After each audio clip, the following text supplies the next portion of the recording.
ucapkan selamat teman-teman sudah lulus dari SD-nya masing-masing dan sekarang alhamdulillah sudah keterima secara resmi di SMP Khalifah Serang ya.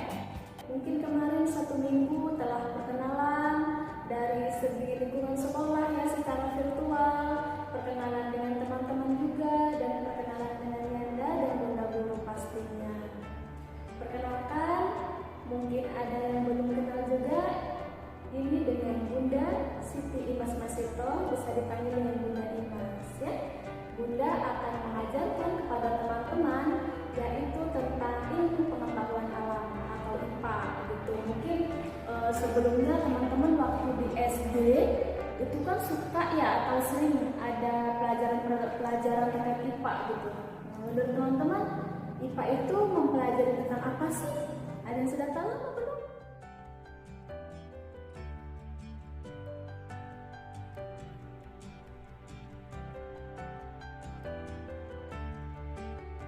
Betul sekali. IPA itu adalah ilmu yang mempelajari tentang alam dan lingkungan di sekitar kita. Gitu ya. Mungkin teman-teman bisa melihat lingkungan yang di sekitarnya, ada pohon, ada hewan, ada sungai, ada batu, atau mungkin yang di perumahan ada rumah sampingnya ya, ada jalan, kompleks gitu. Nah, itu juga termasuk lingkungan, itu juga termasuk bagian-bagian dari rumpun bidang yang akan kita pelajari gitu, rumpun IPA yang akan kita misal. Kaisa ngambil batu yang ada di halaman, warnanya hitam, bentuknya bulat misalnya ya batunya, terus ada Alil ngambil batu, dia warnanya agak kecoklatan, terus bentuknya itu kotak. Ada lagi Aisyah, dia ngambil batu, bentuknya nggak beraturan gitu ya, warnanya juga aneh, campuran antara hitam, coklat, dan mungkin ada sedikit hijau-hijaunya gitu. Nah, dari 3 batu itu bisa kita simpulkan terkait bentuknya, terkait warnanya, sama terkait ukurannya juga ya, beda-beda. Nah, batu-batu ini walaupun sama jenisnya namanya batu, tapi bisa juga berbeda. Itu termasuk objek ya. Oke.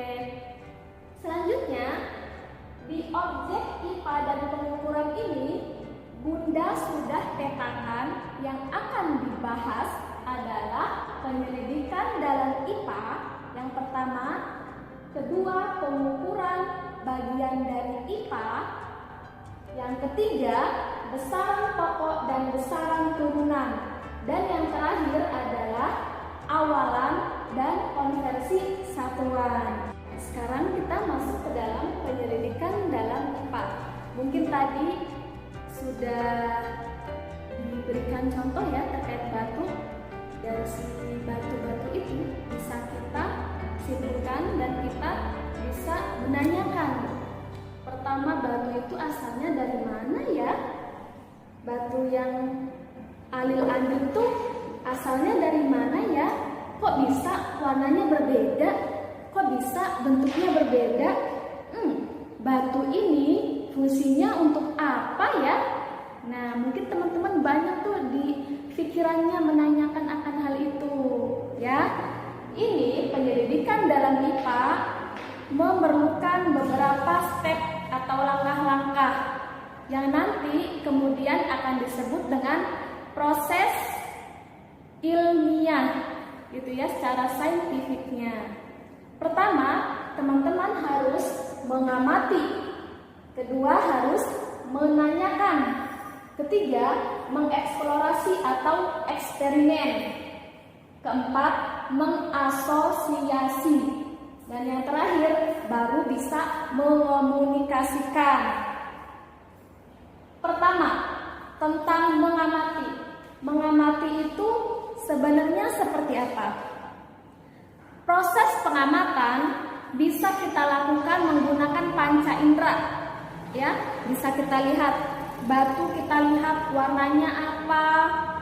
Kemudian bisa kita sentuh. Oh, teksturnya dia kasar atau halus. Ya, Bisa kita cium batu berbau atau tidak gitu. Jadi proses mengamati itu melibatkan panca indera. Misal selain batu, bisa teman-teman ambil daun pepaya atau daun pisang atau barangkali daun singkong yang ada di belakang rumah. Kita ambil contoh daun pepaya. Daun pepaya itu bentuknya lebar ya. Lebar, dia menjari, kemudian besar, warnanya hijau. Kita bisa lihat si daun ini warnanya hijau, lebar, menjari.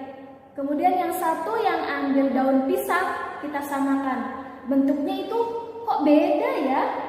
Daun pisang itu lurus gitu ya, atau sejajar, sedangkan daun pepaya itu menjari. Itu juga termasuk proses mengamati, karena kita bisa melihat pakai indera, kita bisa berpikir pakai akal kita bisa nyentuh tekstur daun itu ya, kita bisa cium apakah bau atau tidak. Itu termasuk proses mengamati. Selanjutnya proses menanyakan. Setelah si daun pisang, daun pepaya atau batu-batu tadi sudah kita indra, sudah kita lihat, sudah kita raba, sudah kita cium, kita bisa buat daftar pertanyaan. Pertama misalnya, apa warna daun? Kedua, bagaimana bentuk daun? Yang ketiga, dari mana daun ini berasal? Setelah teman-teman mengamati, teman-teman buat daftar pertanyaan. Itu namanya proses menanyakan. Tapi ingat, biar tidak lupa, ditulis ya. Proses menanyakannya itu ditulis apa saja pertanyaannya yang teman-teman buat gitu, atau yang kita buat. Selanjutnya, setelah proses mengamati, proses menanyakan, baru kita bereksplorasi. Kita bisa bereksperimen. Melakukan eksperimen itu proses kelanjutan ya, proses selanjutnya. Nah, dari situ kita bisa menyelidiki si daun ini asalnya dari mana, pohonnya seperti apa. Dilakukan uji coba. Boleh diuji coba di lab barangkali ya, atau yang punya kaca pembesar dilihat gitu, pakai kaca pembesar. Itu namanya proses mengeksplorasi atau bereksperimen, dilakukan uji coba atau percobaan. Setelah melakukan eksplorasi selesai, eksperimen selesai, tugas seorang saintifik itu adalah mengasosiasi. Maksudnya gimana? Mengasosiasi itu adalah membandingkan hasil eksperimen yang sudah diperoleh dengan hasil teori. Setelah hasil eksperimen kita peroleh, kita bandingkan, kita cari buku-buku yang ada, jurnal-jurnal yang ada, atau informasi-informasi lain yang bisa kita ambil dan peroleh dari internet. Ya. Contoh, setelah kita lakukan eksperimen, ternyata daun singkong itu dia menjari, warnanya hijau. Kita lakukan uji lab, kita uji zat hijau daunnya. Dia ternyata warna hijau, punya zat hijau daun. Kita sudah beri kesimpulan, daun berwarna hijau karena dia memiliki zat hijau daun. Kemudian kita cari referensi lain, teorinya dari buku-buku. Apakah benar daun itu berwarna hijau karena punya zat hijau daun? Gitu. Jadi dibandingkan antara teori dan praktek. Ya, namanya proses mengasosiasi. Selanjutnya, setelah proses mengasosiasi, baru kita mengomunikasikan. Dikomunikasikan, diumumkan. Kita beri pengumuman nih. Kita buat seminar, kita buat presentasi.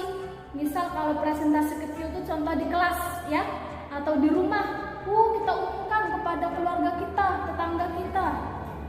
Secara tidak formalnya ya. Teman-teman, ternyata daun itu warnanya hijau karena punya zat hijau daun. Gitu, itu namanya mengomunikasikan. Atau juga secara formal atau langsung atau ilmiah. Presentasinya di mana? Di kelas atau di forum atau di tempat lain misalnya ya, yang lebih formal. Oke, itu saja rangkaian-rangkaian dari proses penyelidikan dalam IPA. Kesimpulan. Baiklah, Bunda akan menyimpulkan pembahasan kita pada video pertama ini terkait penyelidikan dalam IPA. Ada beberapa proses. Yang pertama yaitu kita harus mengamati menggunakan panca indera. Yang kedua, menanyakan. Kita membuat list dan daftar pertanyaan terkait apa yang telah kita amati. Yang ketiga, baru kita bisa mengeksplorasi atau bereksperimen, ya. Selanjutnya yang keempat adalah proses mengasosiasi atau membandingkan data hasil eksperimen dengan teori, dengan buku, dengan jurnal dan informasi terkait.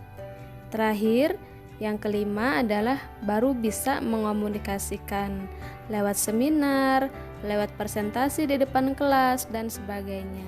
Oke teman-teman, itu saja penjelasan dari Bunda pada video pertama ini terkait penyelidikan dalam IPA. Selanjutnya bisa teman-teman tonton di video yang kedua. Terima kasih. Wassalamualaikum.